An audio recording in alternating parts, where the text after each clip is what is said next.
نبی پاک علیہ السلام جلوہ گر ہوتے، چاروں طرف صحابہ بیٹھے ہیں، صحابہ کی نظریں یوں جھکی ہوتی ہیں، کوئی سرکار کی طرف نظر اٹھا کے نہ دیکھتا.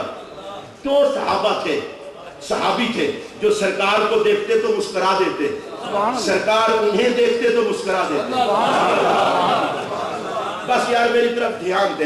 دو صحابی ایسے تھے جن کی نظر اٹھتی سرکار کا چہرہ تکتی تو وہ مسکرا دیتے، اور سرکار کی نظر ان کو تکتی تو سرکار مسکرا دیتے. وہ دونوں کون تھے؟ ایک ابو بکر، دوسرے عمر. میں حضور والا صرف اپنے نبی کے مزاج کی بات بتاؤں گا. نبی کی نگاہ اٹھے، ابو بکر کو دیکھ کے مزاج میں مسکراہٹ آ جائے، مزاج میں خوشی آ جائے. عمر کو دیکھ کر مزاج میں خوشی آ جائے. میرا جملہ دل کی تختی پہ نوٹ کرنا اور اہل بیت کا لنگر سمجھنا محبت صحابہ کے وظیفے کے لیے. اور توجہ سے سننا، اس کا مطلب یہ ہے جس کے مزاج کو مزاج رسول سے خیرات ملتی ہے وہ صدیق کا ذکر سن کے بھی خوش ہوتا ہے، عمر کا ذکر سن کے بھی خوش ہوتا ہے. سرکار تشریف فرما ہے، صحابہ حلقہ بنا کے بیٹھے ہیں، مولا علی آ گئے. بیٹھنے کی کہیں جگہ نہ تھی. حضرت صدیق اکبر اٹھے، کہا علی ادھر بیٹھو. مجھے بتاؤ پیار اور کسے کہتے ہیں؟ کہا علی تم ادھر بیٹھو. میرے نبی نے دیکھا میرے یار غار نے علی کے لیے جگہ چھوڑ دی. پتہ ہے سرکار نے کیا فرمایا؟ فرمایا ابو بکر عزت والوں کو عزت والے ہی پہچانتے ہیں.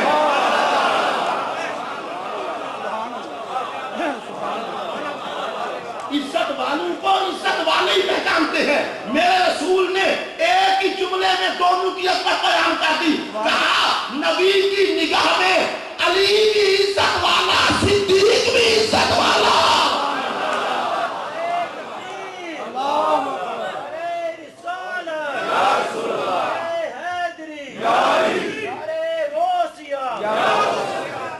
میں چونکہ ہم نسبتوں والے لوگ ہیں تو ہم نسبت کی بات کرتے ہیں. میرا پتہ ہے نظریہ کیا ہے؟ میرا نبی صدیق اکبر کے گھر میں دولہا بن کے جائے تو جواب صدیق اکبر کا بھی نہیں. اور مولا علی نبی کے گھر میں لاڑا بن کے آئے محبت سے کہتے ہیں یار تو جواب مولا علی کا بھی نہیں. اور اگلا جملہ سنیے، میرا نبی صدیق اکبر کو مسلح دے دے تو جواب صدیق اکبر کا بھی نہیں. اور میرا نبی علی کے سر پہ اپنی دستار رکھ دے تو جواب مولا علی کا بھی نہیں. اور اگلا جملہ سنیے، یہ میرے نبی کی عجیب عطا ہے، صدیق اکبر کو مزار دے کر لاجواب کر دیا اور علی کو آل دے کر لاجواب کر دیا.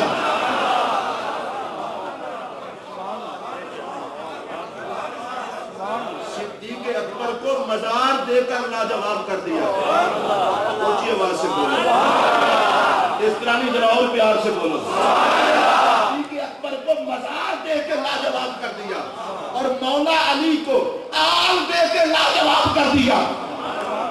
میں جو کہ سیدھا سادہ بندہ ہوں، میں یہ سمجھا ہوں میرے نبی نے فرمایا ابو بکر تجھے مزار میں ساتھ سلاؤں گا، جسے میری مزار کا حیا ہوگا وہ تیرا حیا ضرور کرے گا.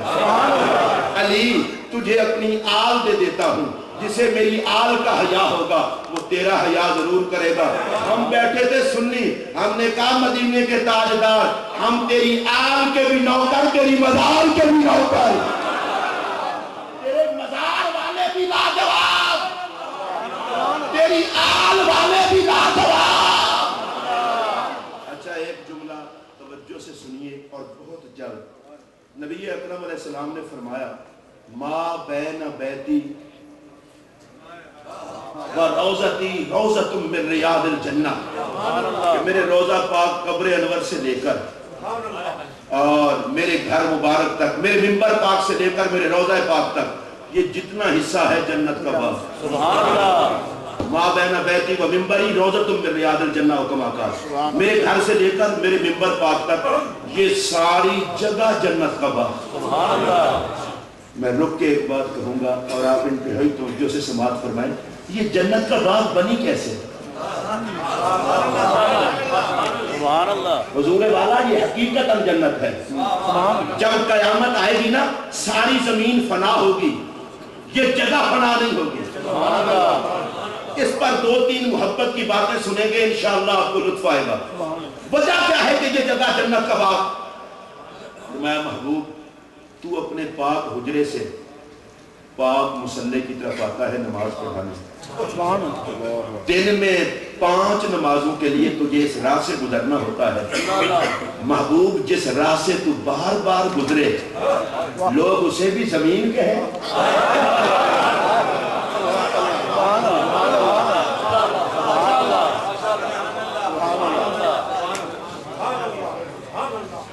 محبوب جس راہ سے تو دن میں کئی مرتبہ گزرے لوگ اسے زمین کہیں.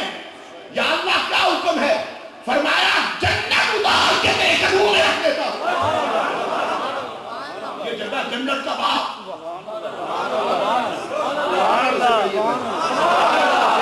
اور پیار سے جگہ جنت کا باغ. میری طرف دھیان ہے. وجہ کیا ہے؟ کہا اس میں بار بار نبی کے قدموں کو چوما ہے. میرے جملے پر دھیان دیں گے تو بڑا لطف ہوگا. ہوگا کیا؟ کہا قیامت آئے گی سب کو مٹائے گی, اس جگہ کو نہیں مٹا سکے گی. میں آپ کی توجہ چاہتے ہوئے ایک جملہ کہتا ہوں, جس کی گزرگاہ کو قیامت نہ مٹا سکے.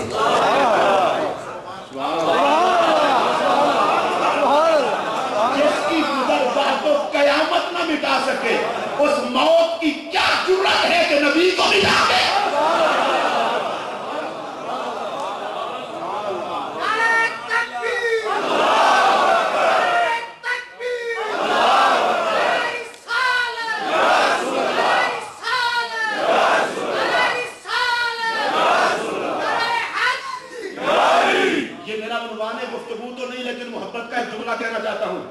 جس کی گزرگاہ کو قیامت نہ مٹا سکے, اس نبی کو موت کیسے مٹا سکتی ہے؟ پتہ ہے اگر موت مٹا نہیں سکتی تو آئی کیوں؟ ارے موت نبی کو مٹانے نہیں آئی تھی, اپنے لنگر کا حصہ پانے آئی تھی. موت نے کہا نبی ہے رحمت للعالمین, اور خالق الموت, میں ہوں مخلوق, سب کو حصہ ملے مجھے نہ ملے. کیوں؟ اللہ نے کہا جا یار کے دامن کو چوم لے, تو اپنا حصہ لے لے, نبی پہلے بھی زندہ تیرے بعد بھی. میں چونکہ آپ کو پہلے کہہ چکا ہوں نا, ہم ہیں بزرگوں کے ماننے والے. میرا اس پر ایک اور جملہ ہے, وہ مہربانی کر کے آپ سن لیں. وہ یہ ہے, آقا کی بارگاہ میں موت اس لیے حاضر ہوئی کہ نبی کے غلاموں کو مرنے کا مزہ آ جائے.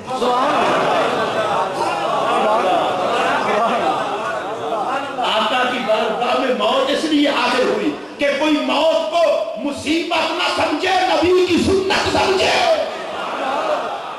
اچھا جو جملہ میں کہنا چاہتا ہوں وہ بھی سن لیں پھر لگے ہاتھوں. جس نبی کی گزرگاہ کو موت نہ مٹا سکے, پاگل پن تھا لعنتی یزید کا. میرے جملے پر دھیان دو. ارے جس کی گزرگاہ کو قیامت نہ مٹا سکے, اس کی بوسہ گاہ کو یزید کیسے مٹا سکتا؟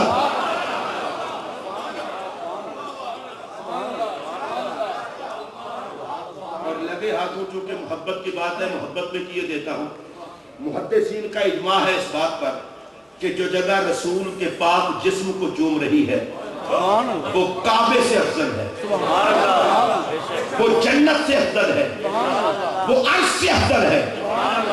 پھر میری طرف دھیان دیجئے, علامہ قاضی یاد شفا میں اور صاحب نسیم الریاض علامہ خفاجی اس کی شرح کرتے ہوئے کہتے ہیں کہ جو جگہ میرے رسول کے پاک جسم کو گنبد خضرا کا وہ حصہ جو جسم مصطفیٰ کریم کے بوسے لے رہا ہے وہ کعبے سے افضل, وہ جنت سے افضل, وہ عرش سے افضل. علامہ خفاجی کہتے ہیں بڑی عجیب بات ہے مٹی پر کعبے سے افضل, ہے مٹی پر